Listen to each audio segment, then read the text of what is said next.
우리를 사랑하셔서 날마다 은혜 베푸시는 하나님께 감사를 드립니다. 하나님의 그 놀라우신 사랑을 알고 하나님을 더욱더 사랑하는 하루가 되게 하여 주옵소서. 세상을 사랑하는 마음보다 주님을 사랑하는 마음으로 주의 뜻을 이루기를 즐거워할 수 있도록 우리에게 성령의 충만함을 허락하여 주옵소서. 걸어가신 예수님 이름으로 기도드립니다. 아멘. 찬송가 450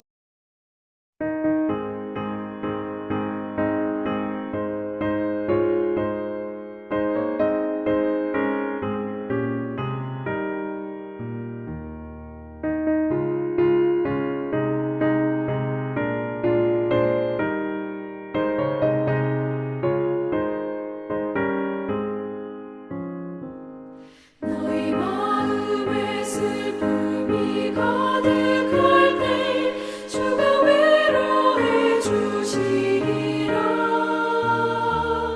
아침에 같이 빛나는 마음으로 너 십자가 지고 가라. 참 기쁜 마음으로 십자가 지고 가라. 내가 기쁘게 십자가 지고 가면 슬픈 마음이 위로받네. 때를 따라서 주시는 은혜로서 가라 신령의 힘을 얻고 주가 언약한 말씀을 기억하고 너 십자가 지고 가라. 참 기쁜 마음으로 십자가 지고 가라. 내가 기쁘게 십자가 지고 가면 슬픈 마음이 위로받네.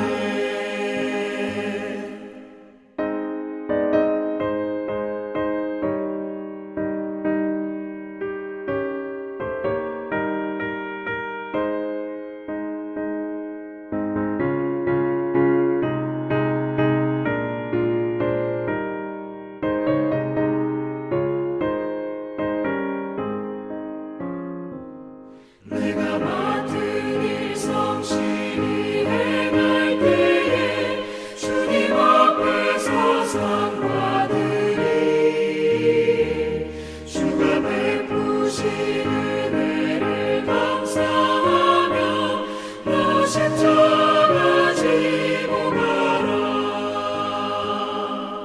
참 기쁜 마음으로 십자가 지고 가라. 내가 기쁘게 십자가 지고 가면 슬픈 마음이 위로받네.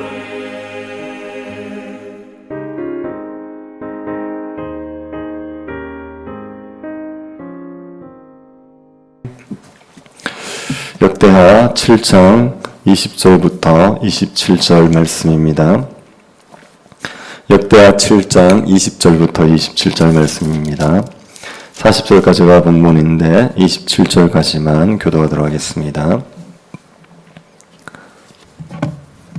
찾으셨으면 교도하도록 하겠습니다. 에브라임의 아들은 수델라요, 그의 아들은 베레시요, 그의 아들은 다하시요, 그의 아들은 엘르아다요, 그의 아들은 다하시요.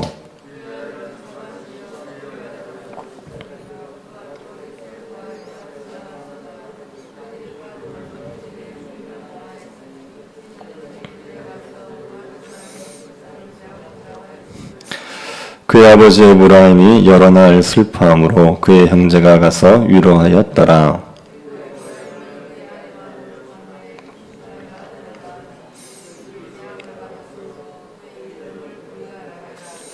에브라임의 딸은 세라이니 그가 아렛 윗성 베토론과 우센 세라를 건설하였더라.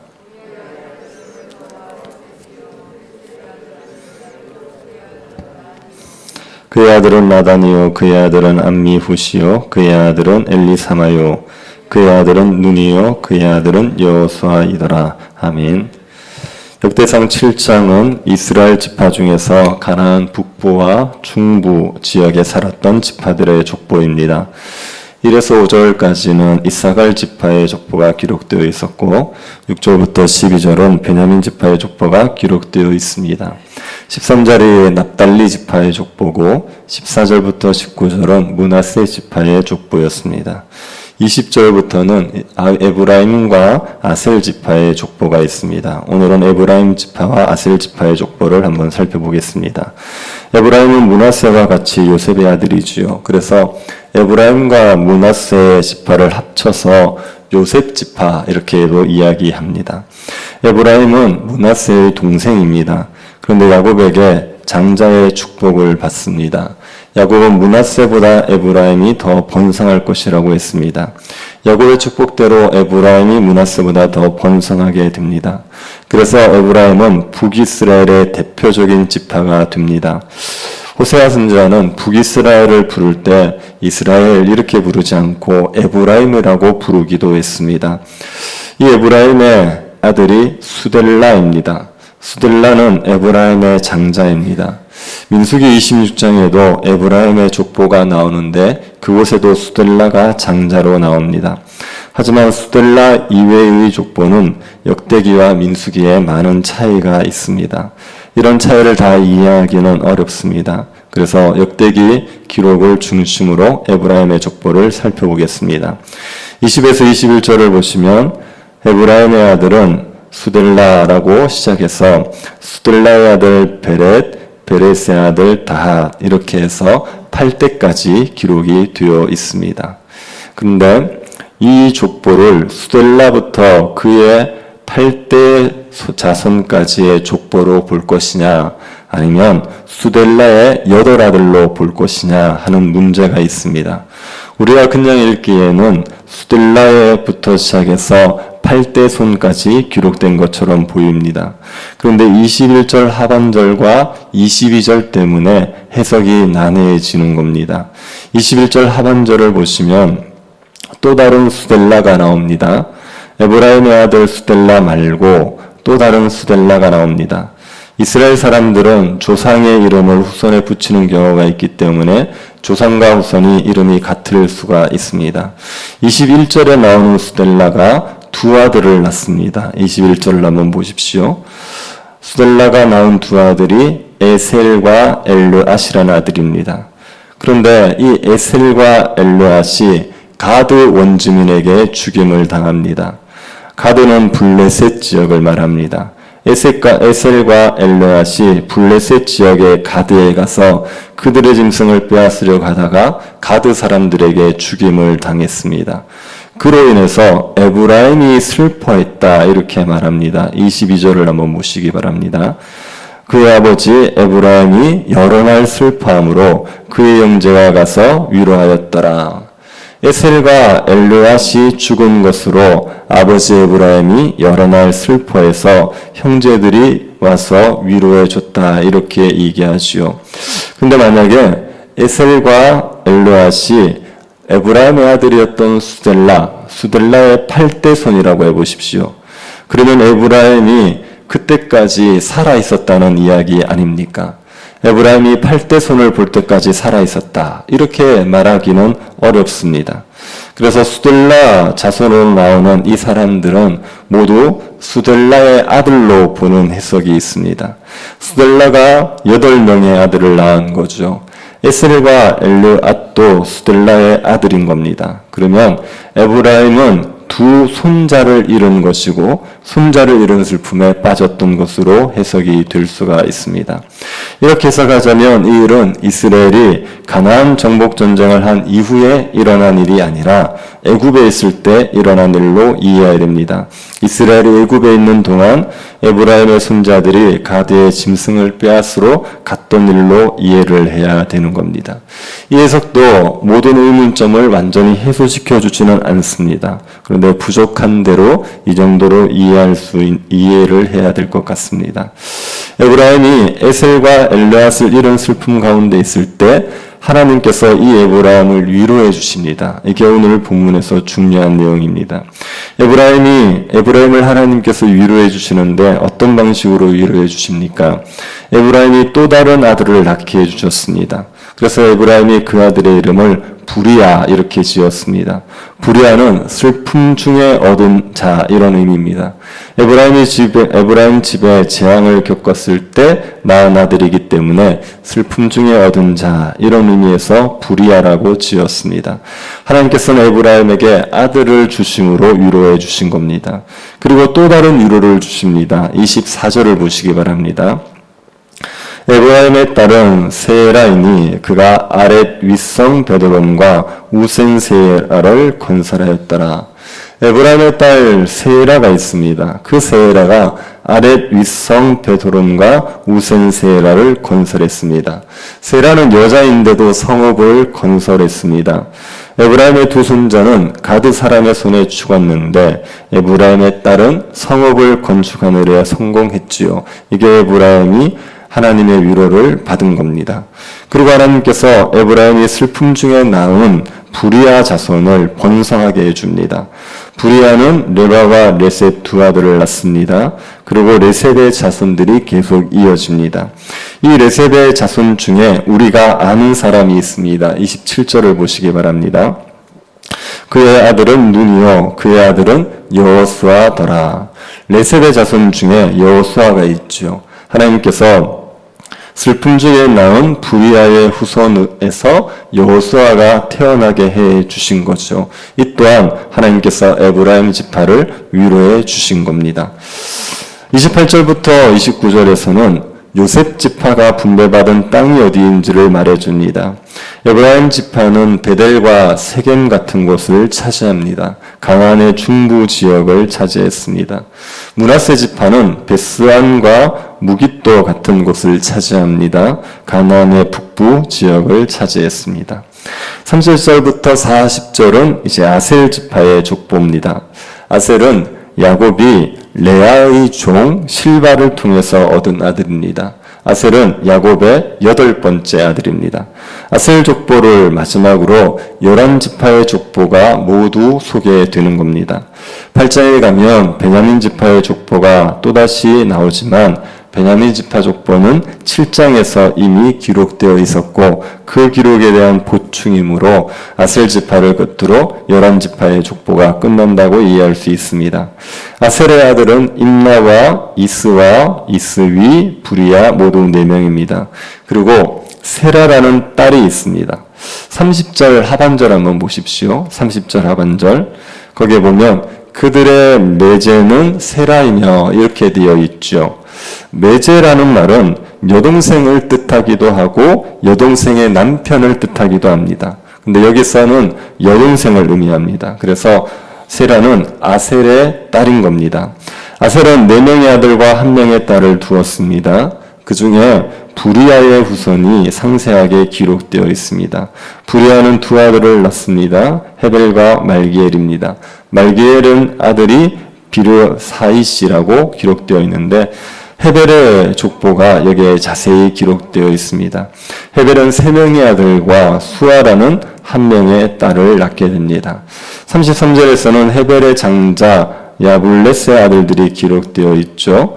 그리고 34절에서는 헤벨의 둘째 아들인 소멜의 아들들이 기록되어 있습니다. 35절은 헤벨의 아들들이 기록되어 있는데, 헬렘의 아들들이 기록되어 있는데, 헬렘은 헤벨의 셋째 아들인 호람의 다른 이름입니다. 그리고 36절, 37절은 헬렘의 첫째 아들 소바의 아들들이 기록되어 있습니다. 38절에는 소바의 아들 중에 이드란의 아들들이 기록되어 있고 이드란의 또 다른 이름이 예델입니다.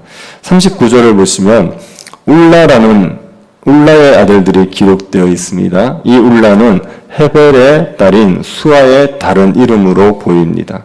그래서 32절부터 39절은 아셀의 손자인 헤벨의 자손이 기록되어 있는 겁니다.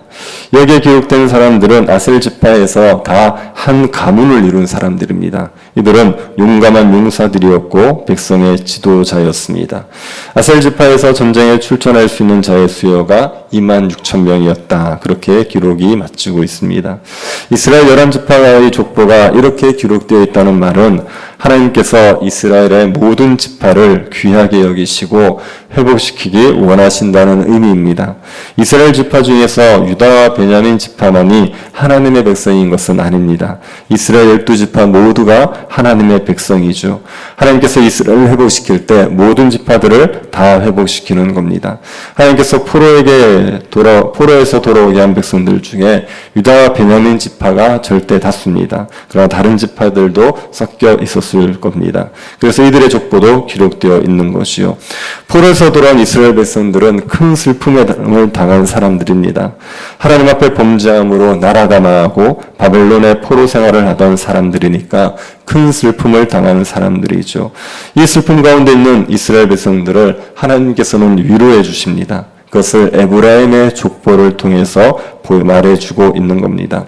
에브라임은 손자 2명을 잃은 슬픔을 당했습니다. 그런데 하나님께서 이 에브라임을 위로해 주십니다. 부리아라는 아들을 주셨습니다. 그리고 에브라임의 딸이 성읍을 건축하게 해주셨습니다. 부리아의 자손들이 번성하게 해주셨고 그 중에 여호수아가 태어나게 하셨습니다. 하나님께서 슬픔 가운데 있는 에브라임에게 위로를 주신 거죠. 에브라임은 하나님에게 번성할 것이라는 약속을 받았습니다. 하나님께서 이 에브라임에게 하신 약속을 잘 지키셔서 슬픔 가운데서도 자녀를 낳게 하시고 번성하게 하셔서 위로해 주신 겁니다. 이스라엘이 이 하나님의 위로를 기대할 수 있습니다. 이스라엘도 하나님에게 번성의 복을 약속받았습니다. 하나님께서 이스라엘이 하늘의 별과 같이 바다의 모래와 같이 많아지게 해주겠다고 약속하셨습니다. 그 약속을 받은 이스라엘이 범죄함으로 지금은 슬픔 가운데 있지만 하나님께서는 다시 번성하게 하셔서 위로해 주시는 거죠.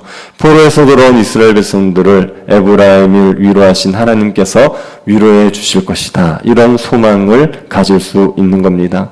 우리도 살면서 슬픈 일을 당할 때 있습니다. 우리의 죄 때문이든지 아니면 우리의 죄와 상관없든지 슬픈 일을 당할 수 있습니다.